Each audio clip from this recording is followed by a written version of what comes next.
Hi, Nak. Hi. Kamusta?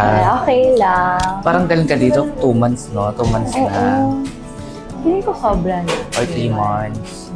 So, kailangan talaga natin siyang i-retouch. Retouch na naman para hindi masyado buhag-hag. Kasi ano siya, bumababa yung pinagkapitan. Oo, tsaka medyo Nakikita na siya. kumakalat na siya dito.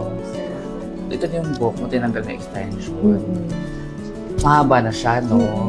Kasi last, parang dati, Sobrang maiksi na, pero hindi mo na mamalayan. Hindi Mahaba. na.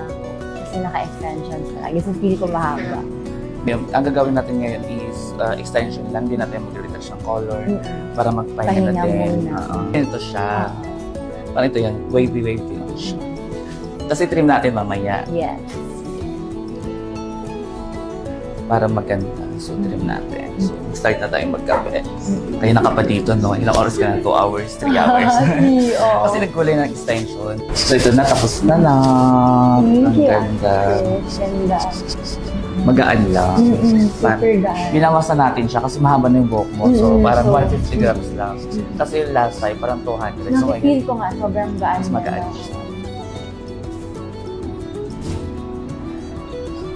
Anong oras na din? Alas 2 na. Lumaga na tayo. Pero okay lang, ganda mo naman. Diba na? Thank you, Ate Tish. Sobrang gaan, actually. Thank you na. Thank you, Ate Tish. So, magpahinga na tayo. Yes. Antok ka na. Wala ka pa Okay lang. Thank you. Thank you.